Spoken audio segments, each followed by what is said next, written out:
আরেকটি মামলা সাবেক পুলিশ কমিশনার আসাদুজ্জামান, আপনারা জানেন যে ঢাকা শহরে যে কোটাবিরোধী আন্দোলনের বৈষম্যবিরোধী আন্দোলনের যে হত্যাগুলো হয়েছিল, এই হত্যাগুলো যিনি মাস্টার মাইন্ড, যিনি এই হত্যাগুলোর সঙ্গে সম্পূর্ণ তার ষড়যন্ত্রে এবং তার নির্দেশে হয়েছিল, সেই আসাদুজ্জামান তাকেও উত্তরা থানায় একটি হত্যা মামলায় আজকে গ্রেপ্তার দেখানো হয় এবং বিজ্ঞ আদালত তাকেও জেল হাজতে প্রেরণ করে। যে আপনারা জানেন যে বাংলাদেশের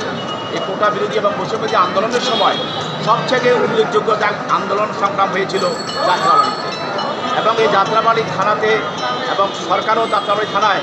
তার যে পুলিশের মধ্যে যারা জঘন্য এবং নিষ্ঠুর ব্যক্তি তাদেরকে সেখানে ডিসপ্লয় করা হয়েছিল এবং সেখানে তাদেরকে পাঠানো হয়েছিল এবং তারা সেখানে হাজার হাজার মানুষকে তারা মানুষের মধ্যে তারা গুলি ছোড়ে, এতে করে আন্দোলনকারী ছাত্র যুবক এবং অনেক মেহনতি মানুষও সেখানে গুলিবিদ্ধ হয়ে মারা যায় এবং শেষ পর্যন্ত তাদের গ্যানেশ চার্জ, হেলিকপ্টার দিয়ে গুলি, সব কিছুর কারণে মানুষ সেখানে টিকে থাকতে পারে নাই। পরে ওই লাশগুলো যে মানুষ নিবে সে অবস্থাও ছিল না, তখন পুলিশ ওই লাশগুলোকে নিয়ে থানাতে স্তূপ করে রাখে এবং যেন মানুষ যেন পরবর্তী দিন লাশগুলো দেখতে না পারে সেখান থেকে অনেক লাশ সেখান থেকে সরিয়ে ফেলা হয়, নিয়ে থেকে রাতের অন্ধকারে সেখানে রায়েরবাগ কবরস্থানে নিয়ে খবর দেওয়া হয় জানাজা ছাড়া। বাকি লাশগুলো তারা গ্রহণ করতে পারে নাই। যখন থানা আক্রমণ হয়, মানুষ লাশের জন্য থানাতে যায়, তখন ওই লাশগুলোকে সাধারণ মানুষ